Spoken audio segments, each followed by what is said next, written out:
Ladies and gentlemen, welcome to the Walk Show podcast. This is your host, Walker Neer.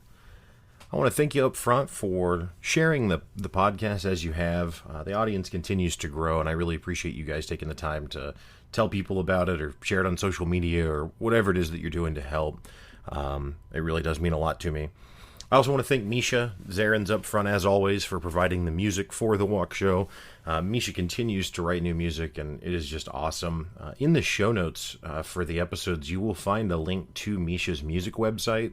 And if you haven't ever checked it out, I highly recommend that you do. He's got a lot of songs out there, and most of them have been, if not all of them, have been made available to me to use here on the Walk Show. And I try and mix it up a bit. I typically, he has some that have vocals, and I don't usually use all of those throughout the show just because that can get a little confusing hearing the vocals. But either way, thank you, Misha, very much for providing the music. I also want to mention my other podcast, Pick Up Your Sticks, which is co-hosted by me and Brett Lindley. Pick Up Your Sticks is a gaming podcast where we talk about why gaming matters. So we do talk about current events and news and reviews and things like that in gaming, but we also try and just explore why gaming is significant to us and emotional connections that we have to it, or maybe some impacts that it's had, not just on us personally, but also on culture at large.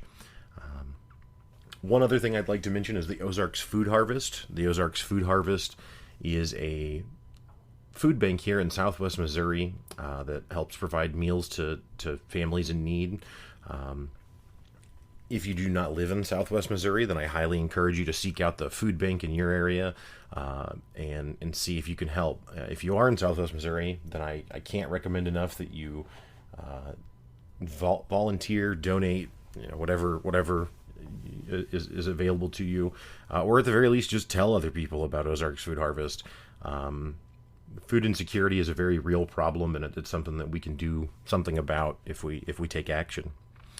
Today's episode is kind of a book review. You may be familiar. I've done a couple of kind of book review episodes before.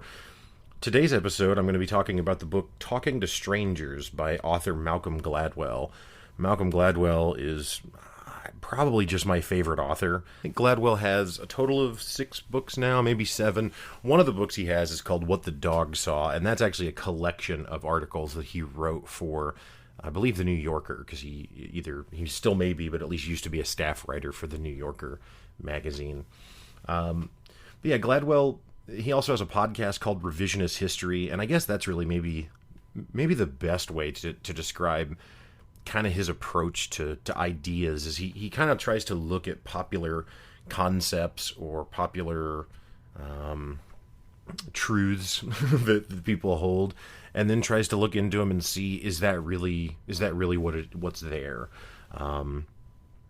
Like, he has one book called Outliers: The Story of Success, and it looks at this phenomenon of massive success and how people think that it's this driven by this bootstraps mentality, and that success is comes exclusively from hard work and from talent and whatever. And it's a wide variety of things actually that play into it, and he explores that.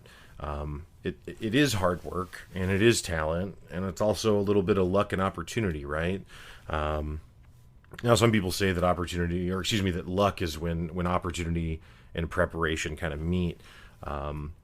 But that's true, but there's also, like, for example, in the Outliers book, he talks about how all the Silicon Valley leaders, at least of the previous generation, so not the new tech people in Silicon Valley, like the Zuckerbergs and the Jack Dorsey who runs Twitter and stuff like that, not them, but like Bill Gates and Steve Jobs and that era of people, and the very unique opportunities that they were afforded as children because of the families that they were in, the area of the country that they lived in, and just the access to stuff that they had at the time they had it.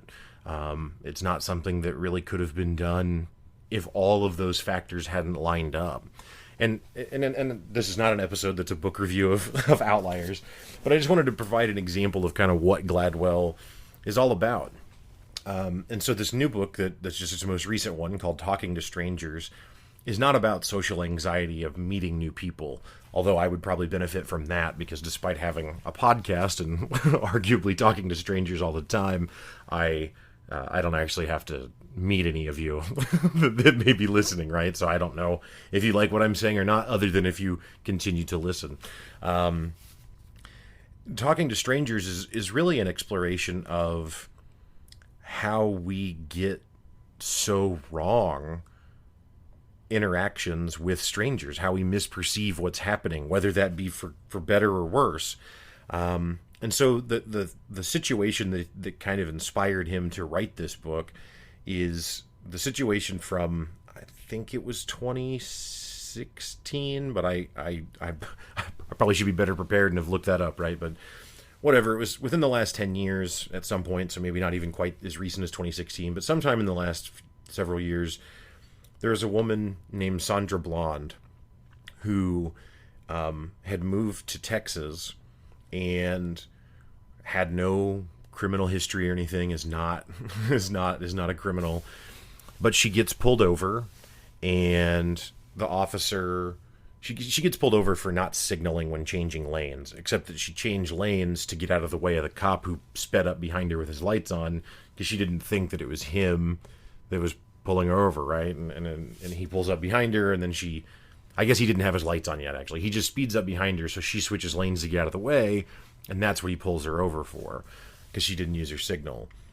And the cop very much believes that she is suspicious and that something is amiss. And they go back and forth arguing, and she's very displeased with him, but I mean, I don't know. She's a person, right? She has the right to be displeased. And the situation just kind of escalates until eventually he ends up ripping her out of her car, and then, they take her to jail, and within about a week, she commits suicide. And everyone looked at it as just another example in the United States of police being, like it's just here it is, a bad cop, right? It's this cop that is abusing his power, or that is going overboard, and has ruined this person's life. And Malcolm Gladwell just didn't feel like that was enough of an explanation. And also, the cop is white, and the Sandra Blonde is black, and so it's the racially charged stuff that is very much a problem in the United States. But Malcolm Gladwell just didn't think that answer was sufficient, and so he wanted to investigate it a bit further. So I'm going to go through kind of a I don't know, on the one hand, a somewhat brief overview, a review of the book, because there's a lot of content in it, and so I highly recommend, if you're interested, after hearing this, that you go and grab the book and read it. It's a fascinating read, and I'm just skimming the surface. I mean, I'm going to try and hit kind of some of the major points that I took from it, but there's so much more context. And if you're not someone who finds yourself reading a lot, but obviously you like to listen to audio things because you're listening to this right now, Gladwell actually does the audiobook version of his own book. So he actually reads the book for the audiobooks, and he's got a great voice. But beyond him just having a great voice, I've heard that with this book at least, there's a lot of times where he references like court cases or different interviews that happened and that sort of thing. And in the audiobook, in the written book, you just read these things, right? He explains it, and you just read these transcripts and stuff like that. But in the audiobook, when possible, it actually plays clips of the people he's talking about saying this stuff, and plays news reports that are relevant to what he's describing. And I don't know, so it's kind of a more enhanced media experience. It's not just someone reading to you, but it's, and beyond that, a little more expansive. But either way, I just wanted to kind of set the stage for who Malcolm Gladwell is and what Talking to Strangers is about. One other thing I want to mention before we get into the episode is just that some of the subject matter that I cover here is pretty dark and kind of heavy. It deals with with different crimes that have happened, and various ways that that people have passed away. I'm trying to be as euphemistic as I can here, but just know that there is some pretty some pretty serious subject matter discussed in the book, and that I talk about through this episode. So yeah, just wanted to give you a heads up on that. But yeah, without further ado, let's get on with the episode.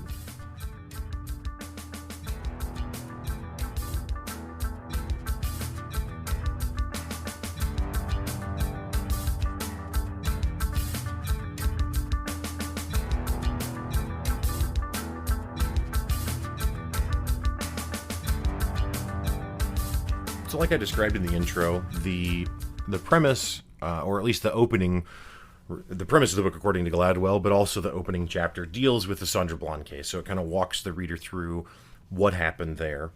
And then it kind of gets into some different concepts that Gladwell has kind of uncovered or pieced together that lead to why people are bad at understanding strangers.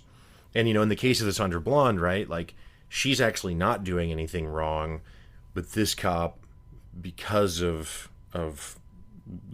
various factors, thinks that she is, right? And then there's other cases where people assume that someone is a good actor when they're actually a bad actor, right? And so it can go both ways. It's not just about someone lying to you or tricking you. It can also be that you think that someone is doing something wrong when they're not really.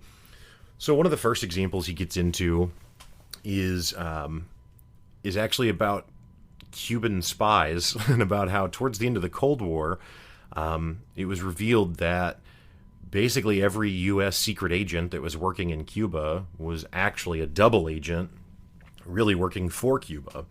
There was a really high-ranking Cuban official that turned himself in and revealed all of these Cuban secrets to the CIA. But I mean, this has been going on for years at this point, right? So it's not like he really saved them from anything. Instead, he really just revealed to them that they had been completely duped for a very long time. And again, there's, and I won't say this each time I tell a story, but just to be clear, there is a ton of information that Gladwell has about this that's deeply interesting. He has different names of people and the conversations that they had. And so again, all of that I'm going to talk about is going to be kind of more of an overview as opposed to specifically all the content of each chapter or each idea. But anyway, so it was this high-ranking Cuban official that had betrayed Cuba to tell the United States that actually all of their spies were betraying.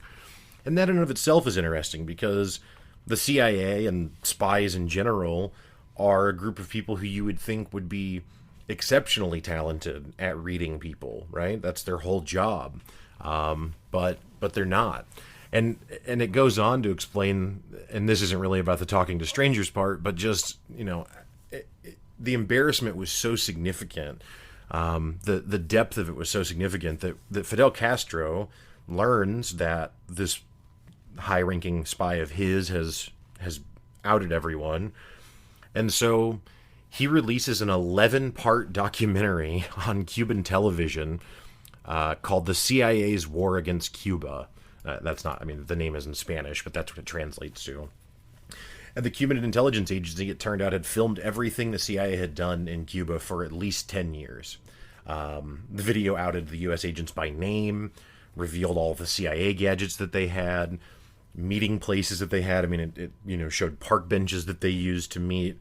It uncovered the different shirt color patterns, like they would wear different colors of shirts to indicate different things. And again, it's all these, sophisticated schemes to communicate, but because all the agents were double agents, Cuba actually knew about all of it the whole time.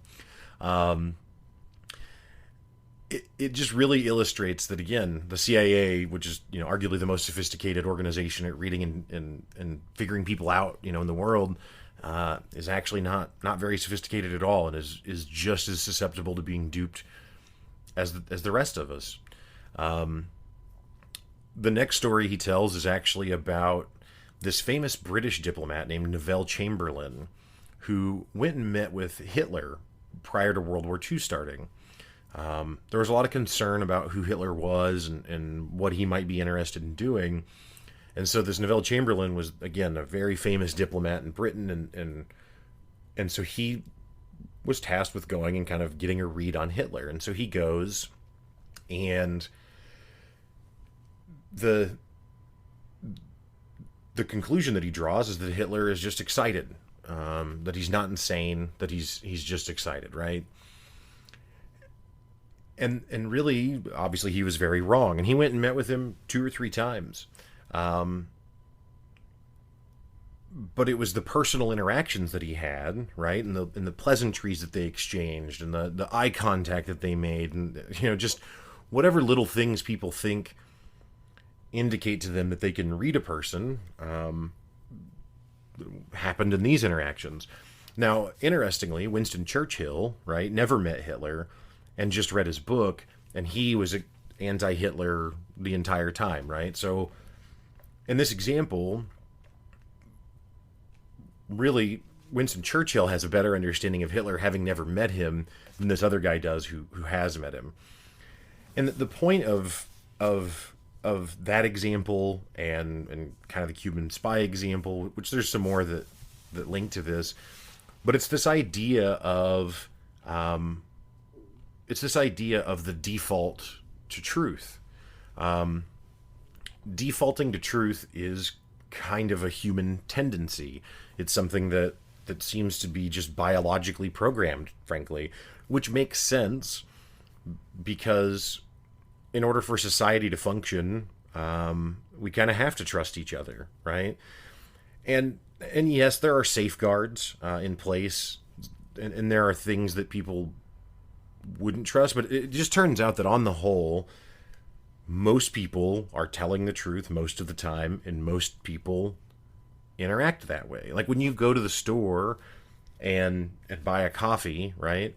It's unlikely that you're doing all of the specific math to make sure that the price is exactly right. I mean, you might know that the coffee's supposed to be $5, and so then when the cashier comes back and says it's $5.70 or whatever, you assume that sounds right, because of tax or whatever.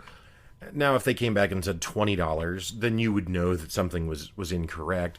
But even then, you probably still wouldn't assume that the person was trying to be deceitful as much as that just some error had been made, right? But very rarely are we actually sitting there and doing the specific calculations of what's the tax rate and is that the correct amount. We just trust them, and we just default to truth and trust them. And again, that buying coffee is a very easy, silly kind of example.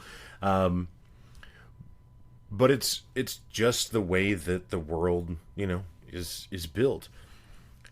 The problem is that the default to truth is tough when someone betrays you, because if you always default to truth, then that leaves you vulnerable to being betrayed.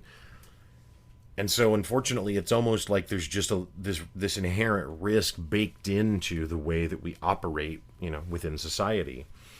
The next story he goes on to share that illustrates this is this Cuban spy that was she was actually an American person who, again, but she didn't live and work in Cuba. She lived in the United States.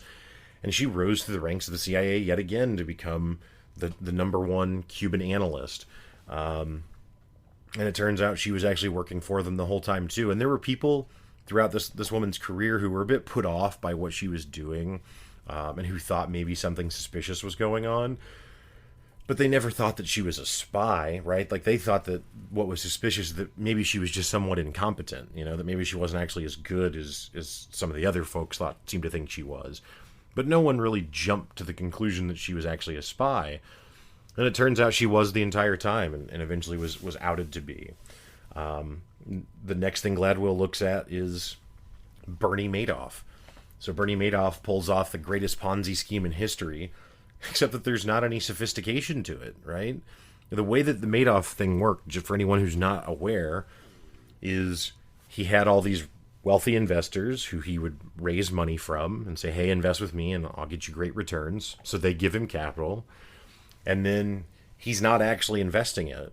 He's just taking that money and living off of it. And then whenever they want a payout, which is never their whole sum, right? He just has to be able to pay them back out. And so as long as he can continually generate new money, then he always can pay people out when they want it, and no one ever suspects anything. In fact, the only reason that Madoff ultimately was caught was because the 2008 financial crisis happened, and his investors came to get their money because they wanted to get their money out of the market, and then he couldn't pay them, and then it was revealed. Gladwell shares a story about this investment firm that is ran by like MIT graduates who, build these really complicated algorithms and totally destroy the market in terms of their performance. I mean, they just do awesome. And they ended up at one point with some Madoff shares, right? And they looked at it and they were confused because his work didn't actually hold up, or I shouldn't say his work. His returns didn't really hold up under scrutiny. It didn't really make sense how he made the money that he said he was making, right? Because he's filing all these false transactions and things to make it look like he's doing something.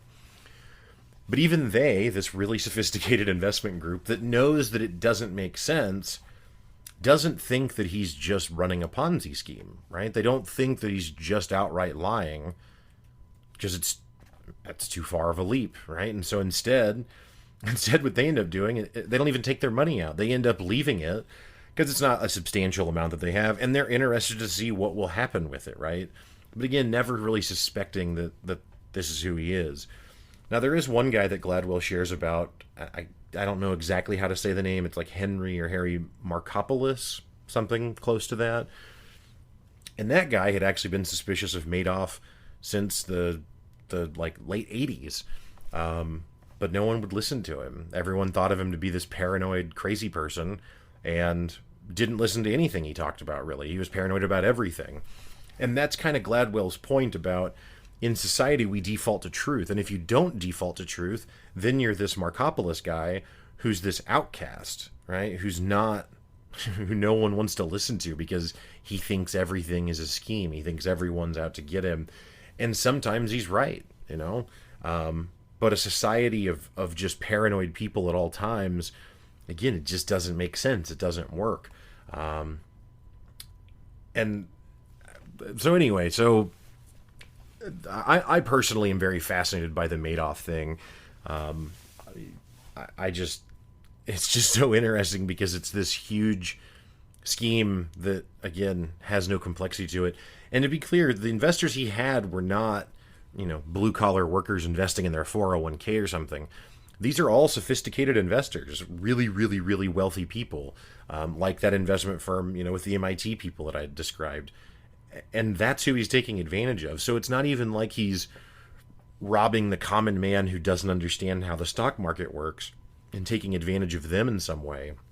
It's people who should understand what's happening, but they don't. They defaulted to truth. The next thing that he looks at is the case of Jerry Sandusky. Jerry Sandusky is a former Penn State football assistant who was accused of and convicted of sexually assaulting several minors. There were many instances in that scenario that should have raised red flags for people, and some people even did have some suspicions. But again, they didn't think that he was really capable of that, ultimately, because they knew him otherwise. And otherwise, he's not some cruel, violent monster, right? He's just, he's a coach with these kids, right? And they just didn't believe it. And then he moves on from that to look at the case of Larry Nassar, or Nassar, I'm not sure exactly how you say the last name. Should have got the audiobook, I guess. Who was the women's gymnastics doctor, the U.S. women's gymnastics team doctor, that was really basically molesting girls for years and years and years. And what he was doing was, he wasn't, and I don't mean to be too graphic here, but he wasn't he wasn't just like outright like, you know, assaulting them in the way that you would typically think of an assault in that way. What he was doing was he was doing doctor things. That sounds so stupid, doctor stuff. Basically, like, you know, the girls have a pain in like their hip or their leg or something, right?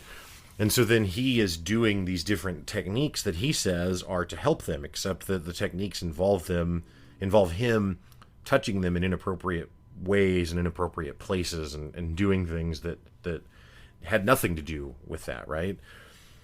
But this guy also works for the University of Michigan, and he's a well-liked and well-respected person by, you know, the community at large. He's very held in a high prestige, right?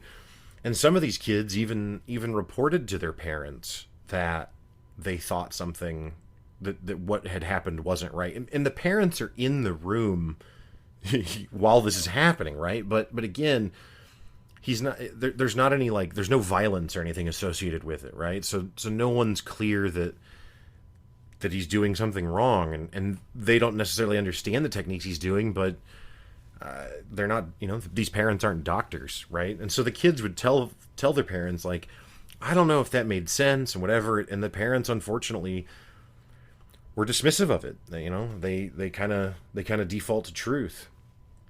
And what Gladwell kind of comes to the conclusion of is that the default to truth is usually pretty great until we're faced with two alternatives, and those alternatives is one is very likely, right, and one is nearly impossible to imagine. So like the case with this doctor, or even with the football coach, it's likely, you know, it's easy to understand that the kids just don't understand what's happening, or people are reading too much into these, you know, these things. When it's really hard to imagine that this guy is actually doing inappropriate things with kids while their parents are in the same room, because the audacity of that is just so insane, right? It's just so crazy, but that's actually what happened. And with Larry Nassar, I mean, there was a girl who brought forth all sorts of evidence, years of logs from conversations with her therapist where she had talked about it,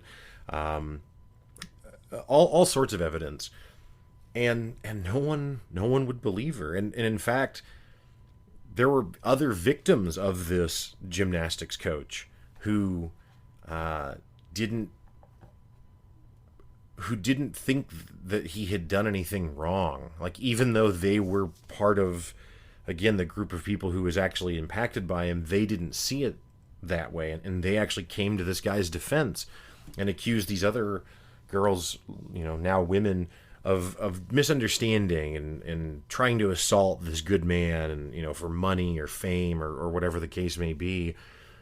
And it wasn't until the authorities actually discovered that he had loads and loads of videos and images on his computer of assaulting, you know, kids being hurt and stuff, that then everyone kind of started to come around and realize that this guy is actually this monster, right? So the point of this conversation isn't to scare you. I realize this is some heavy stuff and some dark stuff. It's not to say that the default to truth doesn't work, and that anytime anyone does anything that's even remotely suspicious, that you should immediately assume the very worst about them, right? It's more just to understand that you don't know people all that well, and, you know, yeah, you know, your really close friends and your family and stuff like that, although even those people can be fooled too, right? But especially if it's someone that you just have kind of a cursory relationship with, you don't really know them, and you should just kind of take a step back from what you think is concrete information, and, you know, and be willing to explore other ideas and explore other possibilities, because when we just insist on defaulting to truth, no matter what, it can lead to some pretty significant consequences.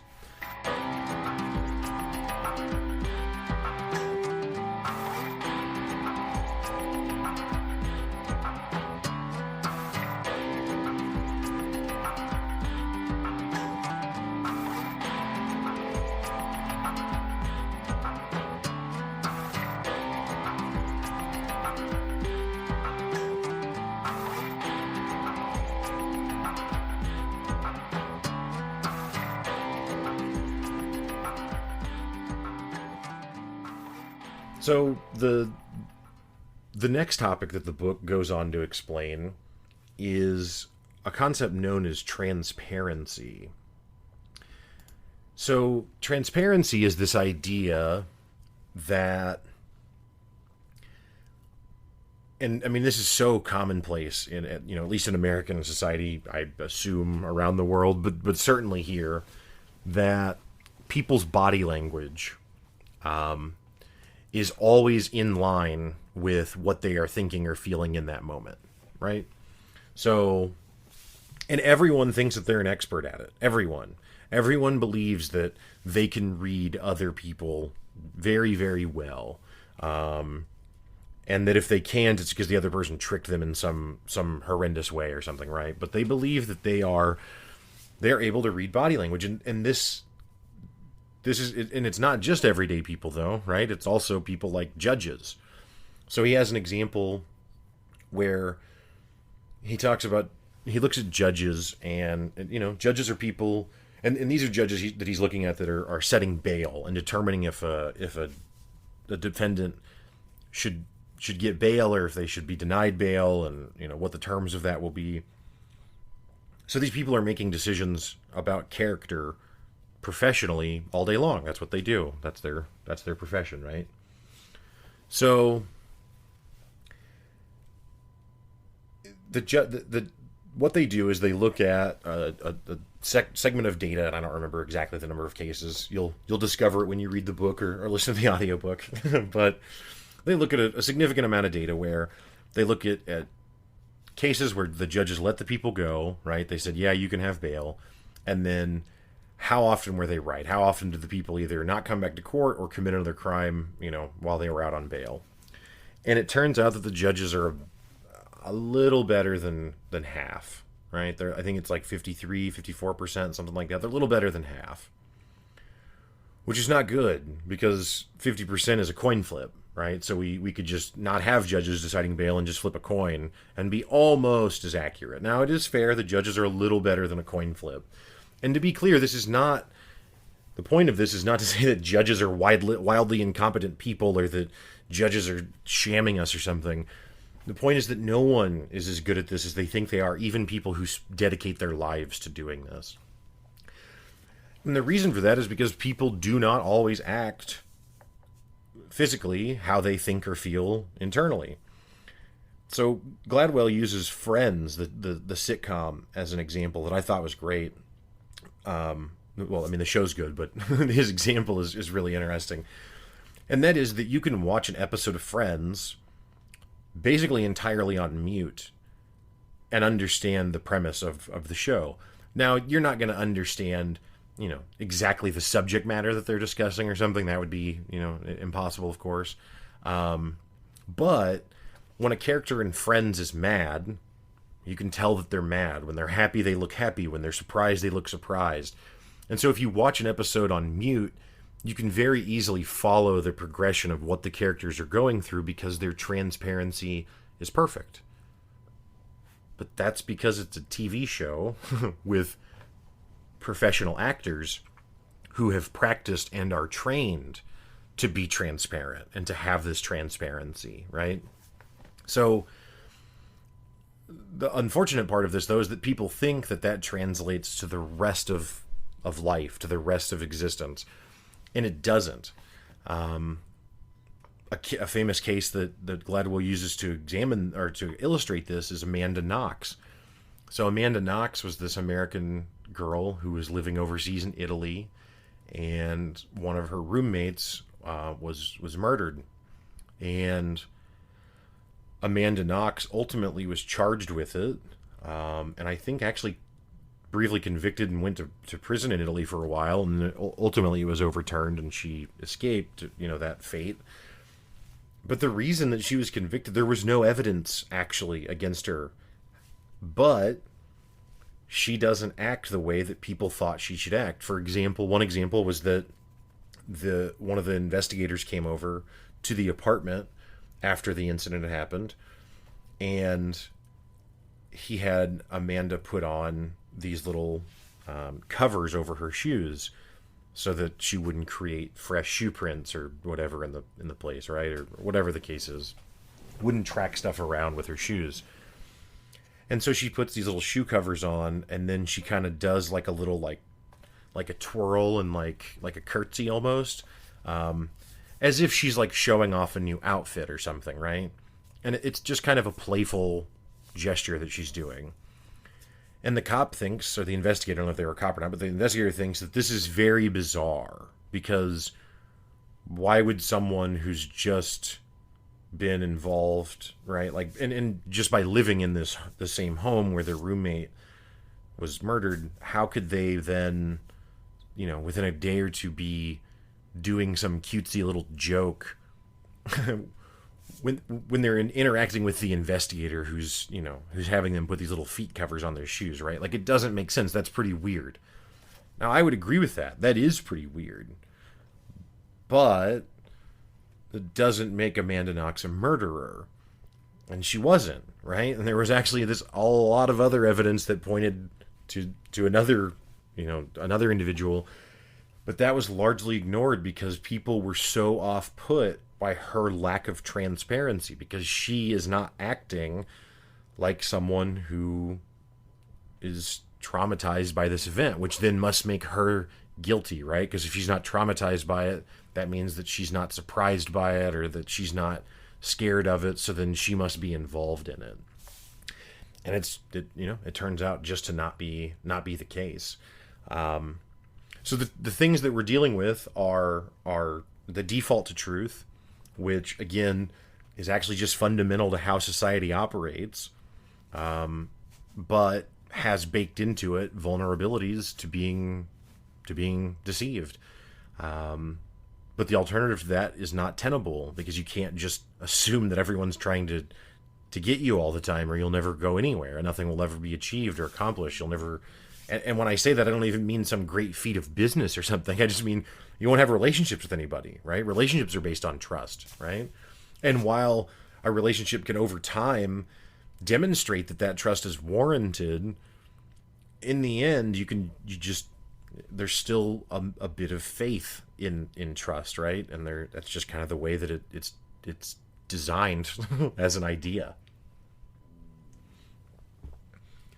And then the second thing that we're dealing with is this issue of transparency, where everyone thinks that they are these masterful readers of body language, and everyone thinks that everyone else involuntarily expresses themselves physically in a way that aligns with what they're thinking or feeling internally, right? So it's not that they would assume that someone not being transparent is like... They don't assume that the transparency is a skill. They think that the transparency is just a natural thing, and it's just not for everyone. Some people are very transparent. I am accused often of wearing my emotions on my sleeve and being that way. But it's not like some virtue or something, right? It just happens to be the way that I kind of operate. I'm not very good at hiding how I think or feel in that moment. But I don't know that Amanda Knox is trying to hide her feelings in that scenario, right? She's not me. She's not you. She thinks differently. People are individuals, right? So he goes on after this to talk about Brock Turner. Brock Turner was a student at Stanford who was caught assaulting a girl who was passed out behind a bar, and was subsequently went to trial for it. Brock Turner went to trial for it and was only sentenced to 6 months because the judge thought that prison would be too hard on Brock Turner, who's a white, well-to-do kid who was on the swim team and whatever. Now, I personally am very familiar with this Brock Turner story. I remember when it came out, and it's a name that I've never forgotten. And so I was glad that it was in this book, because I'm glad that even though Brock Turner only did 6 months of prison time for what he did, I'm glad that his name will forever be attached to this, and that his name is not being forgotten, and that there are books by very famous authors like Malcolm Gladwell being written that go into great detail about Brock Turner and his crime. But Gladwell again examines the transparency problem, right? Because Brock Turner didn't just encounter this girl passed out behind the bar. And actually I don't know that it was a bar, I guess. It was an alley somewhere, but where the actual assault eventually took place. But they were actually together at a party, right? At a frat party earlier in the evening, and they left there together and then eventually wound up in this alley where he assaulted her and she was passed out, and other people came and found them, and he tried to run away, and then they caught him, and that's how he was eventually apprehended by the police and all that. So what Gladwell really explores in that chapter is the misperceived transparency on both parties, right? The Brock Turner claims that he thought one set of things were true, that there was consent, and that there was one set of parameters that were true, and this girl thought that none of that was the case, right? But beyond that, they were also both very, very drunk. And Gladwell is in no way blaming, this isn't victim blaming. He's not saying it's the girl's fault in any way. But what he does say is that these problems are greatly exacerbated by alcohol, and that, like the Brock Turner case is looked at as a case of like, here's a guy who's a predator and he did this thing. And that may be true.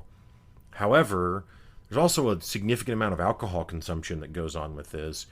And there's not more serious conversations about alcohol consumption and about what it does to a person's brain and what it does to a person's capacity to understand circumstances. And if we don't start having more serious conversations about that, and we don't look at that in a more serious way, we're going to be doomed to have these kinds of things happen again. History's going to repeat itself. And I think Gladwell makes some really interesting points with that.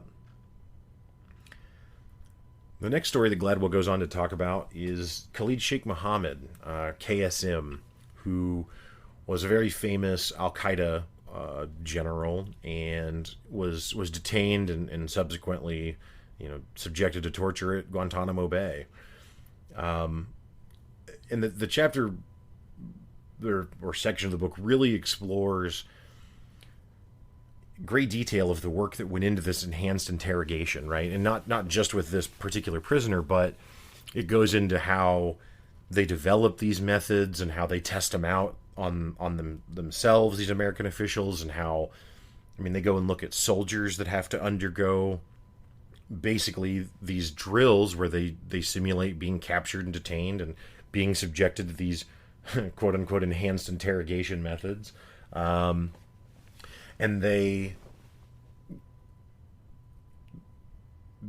really spend a lot of time trying to understand it. Well, so with KSM, the prisoner I'd mentioned, they really, really want him to give them information because he's a high-ranking Al-Qaeda general again, right? And this is post 9/11, so it's very, very critical for them to get information from him, right?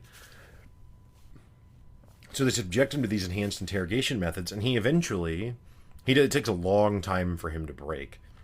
And he eventually does, and he eventually gives them information, except that he basically just confesses to every crime imaginable, right? Like he claims that they plotted to blow up the Panama Canal. He makes all sorts of wild claims that might be true. But the point that Gladwell makes in this is simply the fact that, again, we can't really ever truly know a stranger, and the more eagerly we pursue trying to demand the truth out of them, especially once you get into the point of inflicting trauma upon them to try and coerce them into telling you whatever it is you want to know, the less reliable that information becomes, right? This is why torture doesn't work. Our president thinks that it does, because it's terrifying, right? But the problem is that it's so terrifying that people will say anything to make it stop happening. And now the information you're getting isn't legitimate. So now it was valueless anyway, and you're a torturer now, which is really, really horrible. One of the examples he gives, though, is that Gladwell gives in the book is, they have these soldiers who are living normal lives as citizens. They go through this drill where they're detained and then subjected to waterboarding or sleep deprivation or these other enhanced interrogation, torture methods. Because that's probably what will happen to them if they get caught, is the idea. So they need to be exposed to it to understand what it's going to be like so they can try and hold out for longer. And again, these are soldiers, right? It's not just common people off this. It's not me, who's not a violent person, who's not some rugged person, right? It's soldiers, and a ton of these people are broken during this exercise, and they know it's an exercise. They don't think they've actually been captured by the enemy. They're on a military base, but it doesn't matter. Like, that's how impactful these methods are, these techniques are. And so it can break anyone. And then what happens is they then go around and talk to these soldiers that underwent this, a few hours after they're done with the drill, and the soldiers can't even identify the people who administered the drill to them. They can't identify the faces that they just saw a few hours ago, traumatizing them, right?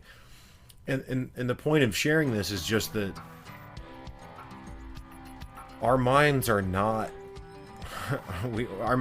cameras and hard drives. It's not this perfect system where you see something and now it's stored in your memory, and if you just think about it, you remember it, and it doesn't work like that. There are gaps.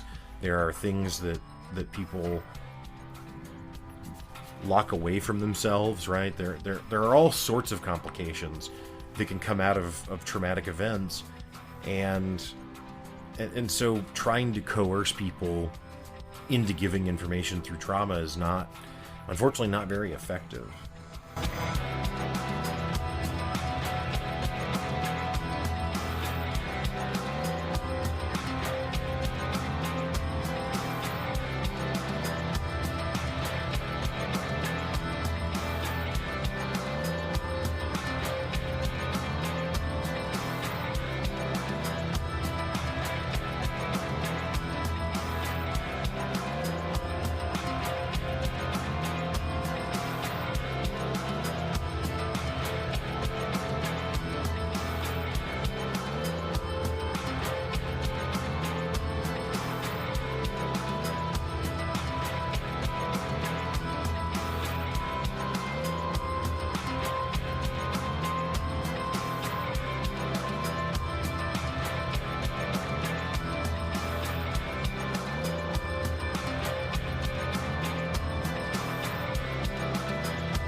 So again, what we're dealing with here is defaulting to truth and transparency, right?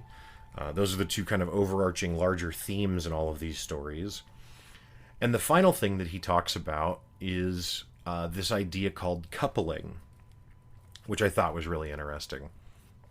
So coupling is basically the idea of two things being interconnected, and I'll just try and explain it with examples. It'll be easier than me trying to explain it as a concept or a theory, I think. So for example, there was this famous poet named Sylvia Plath. And Sylvia Plath was a very morbid poet. She seemed fascinated by death and had attempted suicide many times, but always failed, right? And And I say that as if she, as if that's bad. The point just being, though, is that Gladwell kind of suspects in his writing that maybe she's not actually this super depressed, suicidal person who's just absolutely hell bent on it, as much as she's fascinated with this and has kind of romanticized the idea of it, right? Well, so eventually Sylvia Plath does end up committing suicide. And the way she does it is she lives in London, and in London they have what they call town gas. That is this gas that is used to light the furnaces and the ovens and all that. They don't have natural gas set up yet, right? So instead it's what's called town gas. And it's this mixture of stuff that they make and burn, and it produces the gas, and there it is. So it has some really significant toxins in it, though, that are not present in natural gas. So what that means is that it's actually really, really easy to kill yourself with this town gas by just turning the oven on and sticking your head inside of it for a while. Kind of like sitting in a car, with the hose, which we'll actually get a little more into that in a moment. But that's ultimately how she died. She just kind of fell asleep with her head in an oven, and that was it. And the oven wasn't on like cooking. I mean, so she didn't burn or something, right? Well, and so when this is seen, everyone's just like, oh, well, that's it. Sylvia Plath is, committed suicide, which is something she's talked about for a long time and been obsessed with for a long time. Well, what's interesting is that if you look at suicide rates in London when town gas was a thing, the suicide rates go up once town gas becomes a thing. And they bounce around. I mean, it's not like they're consistent year over year, but they're at this higher number. Well, a few years after Sylvia Plath committed suicide, London completely revamped their entire infrastructure and got rid of town gas and replaced it with natural gas, which does not have the same, risks associated with it. And the suicide rates in London plummet along with it. And so Gladwell's point is that are people actually, yes, they are suicidal, right? In these cases, I mean, it's obviously they had that inclination. So it's not that they're all romanticizing it or something. That's not his point either. But they had this really, really easy, painless, accessible method that everyone has. And once that method goes away, the rate of suicide also significantly drops. And so there's a coupling there. There's a correlation between suicide and the accessibility of these town gas ovens. And it's just statistically, there. It's not it's not deniable. And a lot of people killed themselves that way. Another example he uses is the Golden Gate Bridge. For a long time, people have advocated that the Golden Gate Bridge, which is a famous place for people to jump off, that they should build a net to catch people, to prevent them from it. And people who don't like that say, no, that doesn't make any sense, because if they are suicidal, then they're just going to find another way. So what are we really achieving? Like, what does it matter? We're not stopping anything. But there was this psychologist who followed up on 515 people who had tried to jump from the Golden Gate Bridge between 1937 and 1971, and somehow or another had been stopped, right? So the psychologist follows up with these people, and only 25 of them had committed suicide in another way. Yes, that is a small sample size, but it's also not like millions of people are jumping off the Golden Gate Bridge annually. And it would be challenging, I would think, to try and find and chase down everyone who had maybe been there and attempted it or whatever. But it does again imply this notion of coupling, right? Like, jumping off the Golden Gate Bridge is, for whatever reason, people are drawn to do that. But when people that are drawn to do that are denied, they don't find another way generally. I mean, that's 25 out of 500 is roughly 5%. I mean, it's a very small percentage of the total that actually still find another way to go through it. So again, it points to the idea of coupling.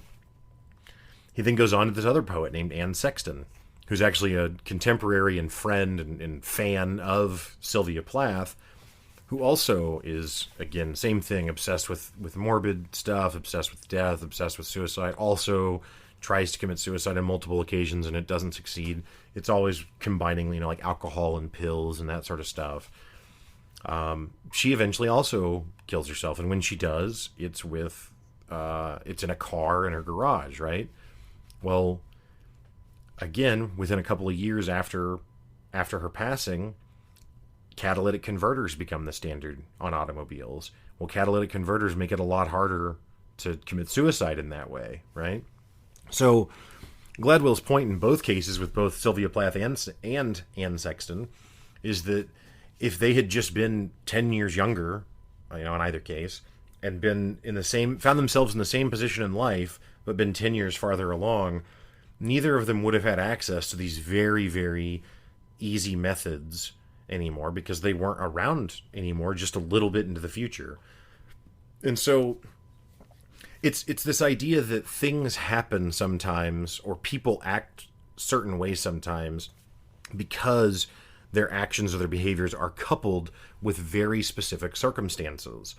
And we can't always understand those circumstances. His argument isn't that you should be aware of all these circumstances, but just further complicating why you can't understand how a person acts sometimes, because sometimes they are acting in a way that they wouldn't in any other circumstance. But because of this very particular arrangement, that's what they're doing.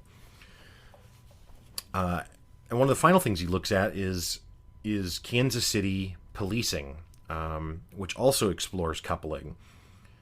So policing, has always been a lot of patrols. And up through the 90s, there was just a constant increase in crime, generally across the United States. And so police departments are constantly trying to find better methods, better techniques. How do they reverse this trend? And in Kansas City, there were some guys brought in that actually started looking at the data and found that crime was not spread across Kansas City evenly, and it wasn't even localized to certain areas of town. It was literally street by street. Sometimes you could, within a single block, you could have one street that is a nightmare, and then there's an intersection on either side of it, and the street on either side of those intersections, no crime, right? Now, I mean, it's not always that, but the crime is very specific. It's very, very specific areas, right? It's not just generally in a large area. And so when they actually looked into this, what they did was they started assigning additional patrol cars to these very specific areas. I think it was a square mile, maybe even less than that. Something very, very small. And they had these additional cops pull people over for minor infractions, with the idea that perhaps they would identify more, something else, something bigger going on, right? But they only did it from 6 p.m. until, I think, 2 a.m. And they only did it, in these very, very specific localized areas. And they actually saw a lot of success from it. They actually recovered a lot of guns, recovered a lot of drugs, and it really did seem to be making an impact. But it's because they were really focused on understanding the coupling, right? Not everyone in this area is a criminal. Most of them aren't. Instead, it's very specific areas, and it's pretty specific time frames, right? They didn't have these extra police pulling people over in the daytime, because they didn't want to intrude on everyone's liberty, because most people don't need to be pulled over all the time.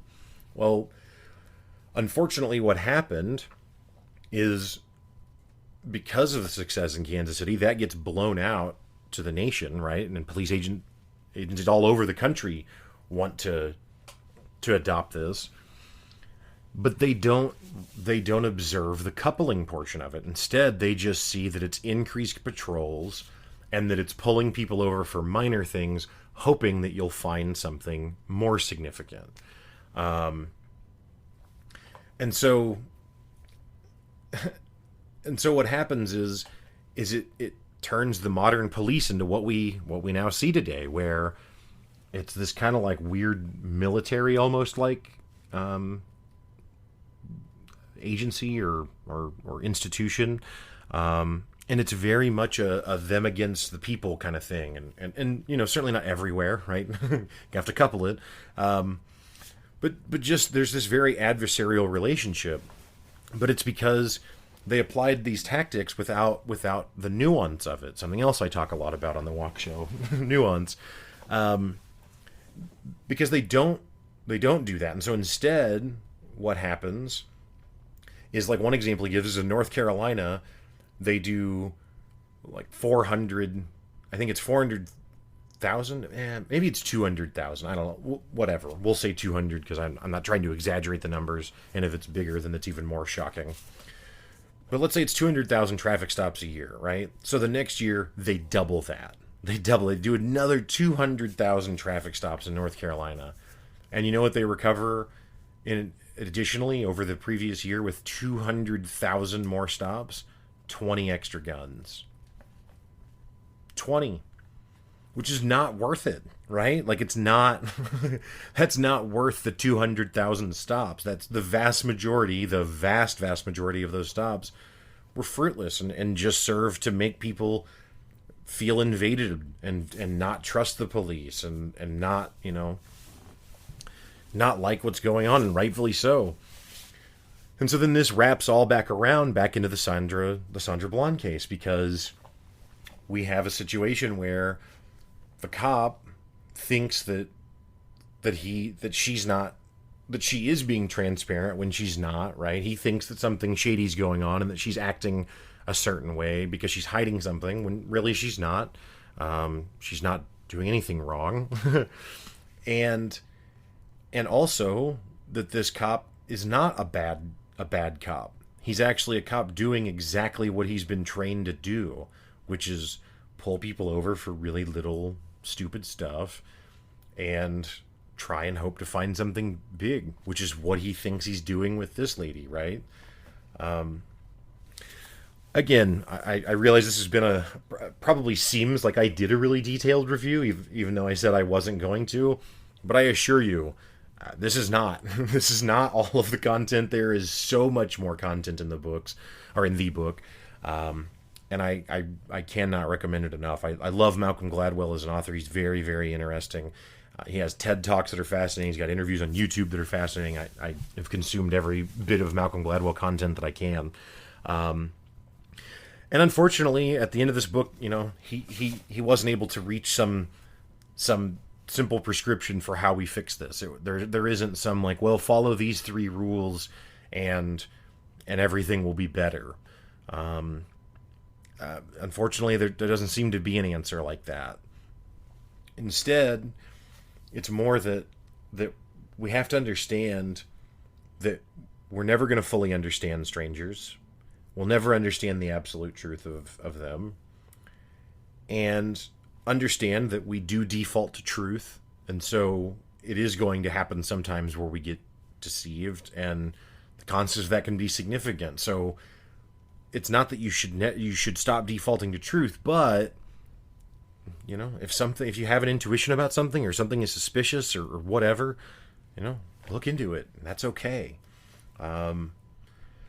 And then the other thing is that we're not transparent in the way that we are, and we're not all good at reading body language. It's so amusing to me after reading this, again, how the common person thinks that they're super good at reading body language, when in fact judges and CIA people are not good at it. So if they can't do it effectively, and that's what their lives are committed to, then why would Joe Blow on the street be able to do it? It's it's ridiculous. But it can lead to some really serious consequences if you think that you're a body language expert, or that you're. I mean, there used to be this show for, I don't know, a decade ago called Lie to Me, where the protagonist of the show had the ability to read micro facial expressions, so he would always be able to tell if someone was lying or not. and anyone else couldn't tell, but he could, because he could read these tiny little micro muscle twitches that the person was involuntarily doing, but that very much illustrated, what their real intent was. And it's just all bogus. It's not. It's because people are not trained actors. People are not always transparent. And then again, finally, that coupling is a real thing, and that people in some situations behave in ways that they never otherwise would, except that it's tied to whatever particular event or place or circumstance or situation or scenario, whatever it is they find themselves in. And so instead, his prescription is just that we have to be cautious, and we have to be empathetic, and we have to understand that we shouldn't fully buy into any perception of a stranger, because you just don't ultimately know what that stranger's truth is.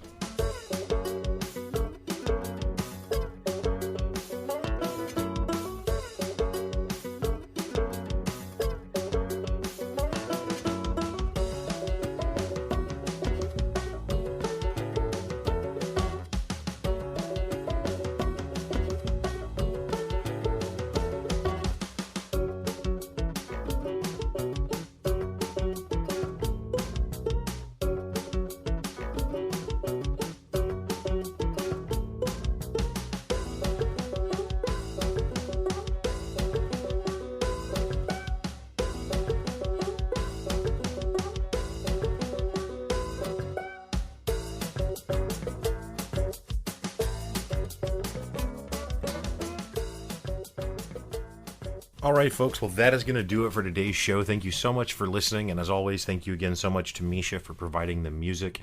Again, the book is called Talking to Strangers by Malcolm Gladwell. You can get it, again, in print, or you can also get the audiobook, which I personally have not listened to, but hear is awesome. Also, I will say, if you have not been out to thewalkshowpodcast.com in some time, I invite you to go check that out. Thewalkshowpodcast.com has been revamped and revitalized, and I probably should have mentioned it in the intro, so maybe next week. Either way, thanks for listening. Stay up. Have a good week.